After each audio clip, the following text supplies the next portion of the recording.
उत्तर प्रदेश विधानसभा के शीतकालीन सत्र की शुरुआत मंगलवार को हो गई है। सुबह 11 बजे शीतकालीन सत्र की कार्यवाही शुरू होते ही सदन में दिवंगत बीजेपी विधायक आशुतोष टंडन के निधन पर शोक व्यक्त किया गया। इस दौरान मुख्यमंत्री योगी आदित्यनाथ, नेता प्रतिपक्ष अखिलेश यादव समेत कई विपक्षी नेताओं ने शोक व्यक्त करते हुए बीजेपी विधायक और पूर्व मंत्री आशुतोष टंडन को श्रद्धांजलि दी। वहीं इसके बाद कल तक के सदन की कार्यवाही स्थगित कर दी गई। बता दें कि सदन की कार्यवाही शुरू होने के बाद सीएम योगी ने आशुतोष टंडन को श्रद्धांजलि देते हुए कहा कि वह लंबे समय से अस्वस्थ चल रहे थे। उनका असामयिक निधन हम सभी के लिए दुखद है। सीएम ने कहा कि वह पिछली सरकार में मंत्री भी रहे, उन्होंने कुशल मंत्री के तौर पर काफी काम किया। वहीं प्रदेश की राजनीति में उनका अहम योगदान रहा है। इसके अलावा मुख्यमंत्री योगी आदित्यनाथ ने आशुतोष टंडन की जीवन यात्रा के बारे में सदन को जानकारी दी और उनकी दिवंगत आत्मा को शांति प्रदान करने की कामना की। वहीं सदन में नेता प्रतिपक्ष अखिलेश यादव ने भी बीजेपी के दिवंगत विधायक आशुतोष टंडन को श्रद्धांजलि दी। उन्होंने कहा कि आशुतोष टंडन का निधन होना दुखद है। आशुतोष टंडन ने मंत्री रहने के दौरान बेहतरीन काम किया, उनको राजनीति विरासत में मिली थी।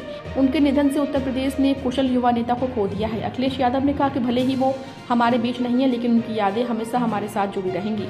इसके अलावा सदन में कांग्रेस के नेता आराधना मिश्रा मोना, सुहेल देव, भारतीय समाज पार्टी के नेता ओम प्रकाश राजभर, निषाद पार्टी के नेता शैलेंद्र त्रिपाठी, राष्ट्रीय लोकदल के नेता राजपाल बालियान ने दिवंगत बीजेपी विधायक को याद करते हुए शोक व्यक्त किया और उन्हें विनम्र श्रद्धांजलि दी।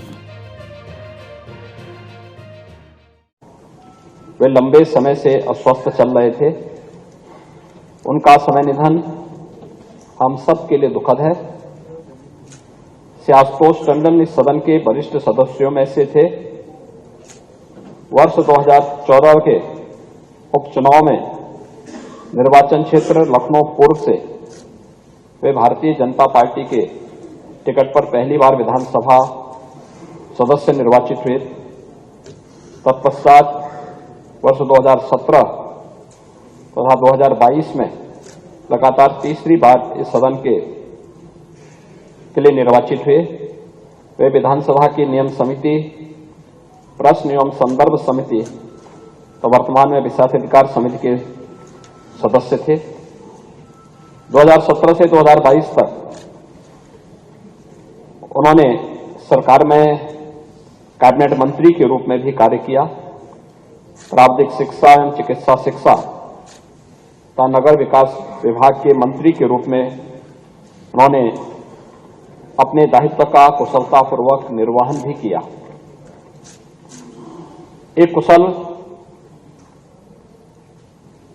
मंत्री के रूप में आशुतोष टंडन की प्रयागराज कुंभ 2019 के भव्य आयोजन, अयोध्या में दीपोत्सव कार्यक्रम, one district one medical college तथा तकनीकी शिक्षा के उन्नयन एवं नगर विकास के कार्यक्रमों में एक महत्वपूर्ण और सकारात्मक भूमिका थी। प्रदेश की राजनीति में उनका लंबा रिश्ता रहा है। राजनीतिक गुण उन्हें विरासत में मिले थे। छात्र जीवन से ही वे अखिल भारतीय विद्यार्थी परिषद में सक्रिय रहे। वर्ष 1980 में भारतीय जनता पार्टी युवा मोर्चा के महानगर इकाई के उपाध्यक्ष बनने के बाद वे सक्रिय राजनीति में आए। वे भारतीय जनता पार्टी की प्रदेश इकाई के मंत्री, प्रदेश उपाध्यक्ष भी रहे। पार्टी संगठन के कार्यों का उन्हें गहरा अनुभव था। एक कर्मठ तथा समर्पित नेता के रूप में उनका योगदान सदैव महत्वपूर्ण रहा।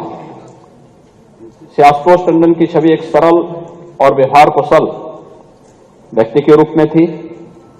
हर वर्ग में वे लोकप्रिय थे। के द्वारा संभाला गया, बल्कि उनके व्यक्तित्व की छवि भी उनमें देखने को मिलती थी।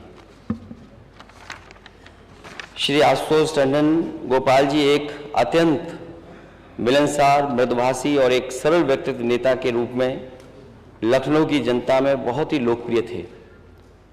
श्री आशुतोष टंडन गोपाल जी एक व्यवहार कुशल एवं समर्पित जन नेता थे।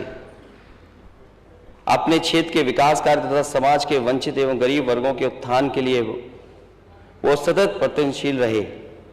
सेवा भाव के कारण अपने क्षेत्र में उनकी छवि एक लोकप्रिय नेता की भी थी। श्री आशुतोष टंडन गोपाल जी के निधन से प्रदेश ने एक युवा नेता एवं कुशल राजनीतिज्ञ खो दिया है। उनके निधन से समाज की अपूर्ण क्षति हुई है। मैं उनके प्रति श्रद्धा सुमन अर्पित करता हूं और ईश्वर से उनकी आत्मा की शांति की कामना करते हुए उनके दुखी परिजनों के प्रति हार्दिक संवेदना व्यक्त करता हूं।